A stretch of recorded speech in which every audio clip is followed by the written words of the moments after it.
mengenai apa sih media pembelajaran matematika. Nah, perlu teman-teman ketahui, jauh sebelum belajar online ini dilakukan, guru dan murid telah terbiasa mengajar dan belajar dengan menggunakan alat bantu, di mana saat kelas berlangsung, alat pembelajaran seperti penggaris, trapesium, segitiga, boso derajat, sempoa, dan lain-lain sebagainya itu bukanlah sesuatu yang asing, tapi itu sudah hal yang biasa terjadi dalam dunia pembelajaran. Nah, di mana alat bantu tersebut berguna supaya murid yang berada di dalam kelas dapat lebih memahami atau mengerti materi yang disampaikan. Nah, untuk penggunaan media pembelajaran juga menciptakan diskusi antara murid dengan guru atau rekan sebayanya. Apakah hanya itu kegunaan dari media pembelajaran? Tentu saja tidak, teman-teman sekalian. Di mana ada manfaat dari penggunaan media pembelajaran matematika tersebut. Yang pertama, murid lebih cepat paham konsep yang sudah disediakan dalam media pembelajaran. Nah, terus yang kedua, latihan dan penguatan yang ada pada media pembelajaran itu juga sangat berpengaruh pada pola pikir dari siswa tersebut. Selanjutnya adalah mendorong minat berpikir. Nah, alat untuk media pembelajaran juga sangat bermanfaat bagi siswa dalam mendorong minat berpikir mereka. Terus yang kedua, meningkatkan motivasi belajar. Dengan media pembelajaran tersebut, pasti siswa tuh lebih semangat untuk belajar karena di situ ada berbagai media yang digunakan dalam pembelajaran. Terus yang terakhir, terjadinya interaksi di mana di dalam media pembelajaran itu kan pasti adanya stimulus dari seorang guru dan siswa tersebut. Nah, mungkin itu manfaat dalam penggunaan media pembelajaran matematika. Nah, yang pertama itu adalah aplikasi. Nah, apa sih aplikasi itu? Aplikasi dalam media pembelajaran matematika ini itu biasanya itu dimiliki dan digunakan dari smartphone atau laptop yang ada pada teman-teman sekalian. Nah, kebanyakan aplikasi media yang diciptakan ini berdasarkan tingkat pendidikannya masing-masing. Ada yang dari mungkin bisa dibilang dari TK juga udah ada, dari SD, SMP, SMA, dan bahkan di perkuliahan. Kita masuk pada pembahasan kita itu mengenai aplikasi media pembelajaran matematika. Nah, perlu teman-teman ketahui bahwa terdapat berbagai jenis aplikasi yang digunakan dalam pembelajaran matematika untuk memudahkan proses belajar dan meningkatkan pemahaman. Ada beberapa jenis aplikasi yang umum digunakan, di mana yang pertama itu ada aplikasi soal dan latihan matematika. Yang nama aplikasinya itu bisa berupa Khan Academy dan Photomath. Untuk Khan Academy sendiri itu menyediakan latihan dan video pembelajaran matematika. Sedangkan Photomath itu memungkinkan pengguna memecahkan soal matematika dengan memotretnya menggunakan kamera ponsel. Nah, tapi perlu teman-teman ketahui bahwa ada kelebihan dan kekurangan dari aplikasi soal dan latihan matematika ini. Nah, di mana yang pertama kelebihannya itu menyediakan latihan yang dapat dipersonalisasi sesuai tingkat keterampilan siswa. Yang kedua, memungkinkan siswa untuk belajar secara mandiri dan mengukur kemajuan mereka. Selanjutnya ada yang kedua, yaitu aplikasi yang bisa membantu siswa dalam memahami konsep matematika interaktif. Nah, yang pertama ada GeoGebra. Nah, untuk GeoGebra sendiri itu memungkinkan pengguna untuk memahami konsep matematika dengan eksplorasi visual dan interaktif.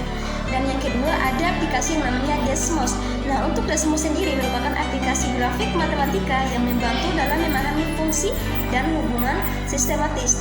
Tapi tidak lain daripada itu, ada juga kelebihan dan kekurangan dari aplikasi tersebut, teman-teman sekalian. Nah, yang pertama, apa sih kelebihannya? Nah, kelebihannya itu dari aplikasi tersebut bisa memfasilitasi pemahaman konsep matematika melalui visualisasi dan eksplorasi interaktif, serta mendorong pemikiran kreatif dan solusi berbasis visual.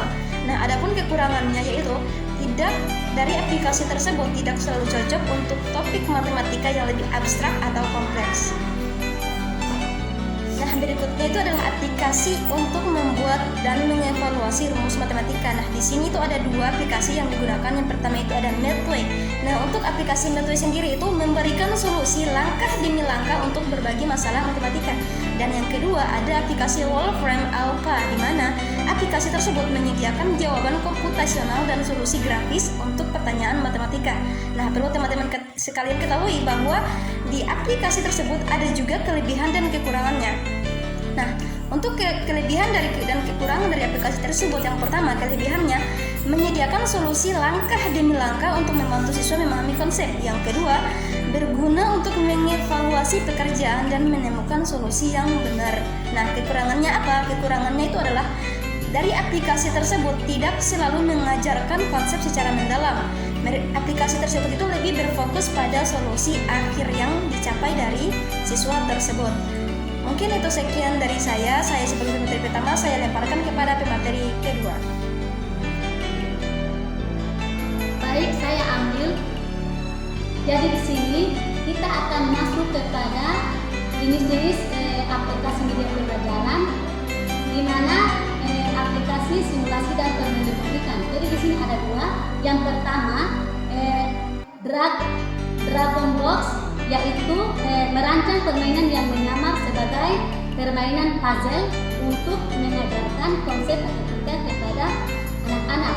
Nah, kemudian ada namanya Prodigy, yaitu menggabungkan matematika dengan elemen permainan untuk meningkatkan motivasi belajar. Di sini ada kelebihan dan kekurangannya, di mana kelebihannya yaitu menyajikan matematika sebagai permainan yang menyenangkan untuk meningkatkan motivasi belajar. Kemudian memberikan pemahaman konsep melalui interaksi dan pemecahan masalah. Di sini ada kekurangannya, yaitu tidak semua siswa mungkin menganggap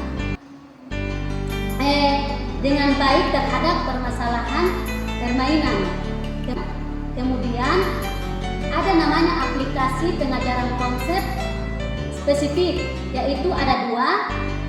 Yang pertama yaitu Brilliant, di mana Brilliant ini fokus pada pembelajaran konsep matematika dan sains melalui tantangan dan masalah yang menarik. Kemudian namanya EXL Math, yaitu menyediakan latihan matematika yang disesuaikan dengan tingkat keterampilan setiap siswa. Di sini ada kelebihan dan kekurangannya, di mana kelebihannya yaitu fokus pada konsep-konsep matematika tertentu dengan pendekatan mendalam. Kemudian menyediakan tantangan dan masalah yang merangsang pemikiran kritis. Kemudian ada kekurangannya, yaitu mungkin kurang cocok untuk siswa yang memerlukan pemahaman menyeluruh dan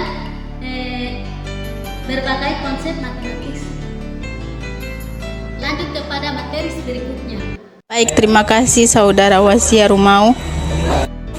Di sini saya akan membahas mengenai aplikasi kolaboratif dan pembelajaran jarak jauh.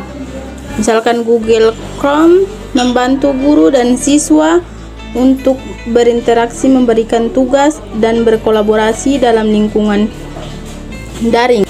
Terus ada Zoom atau Microsoft Teams video yang dapat digunakan untuk pembelajaran jarak jauh. Kelebihannya memfasilitasi kolaborasi antara guru dan siswa serta antara sesama siswa, memungkinkan pembelajaran jarak jauh dan akses materi kapan saja. Kekurangannya memerlukan koneksi internet yang stabil, tidak selalu memberikan interaksi langsung yang sama seperti dalam kelas fisik.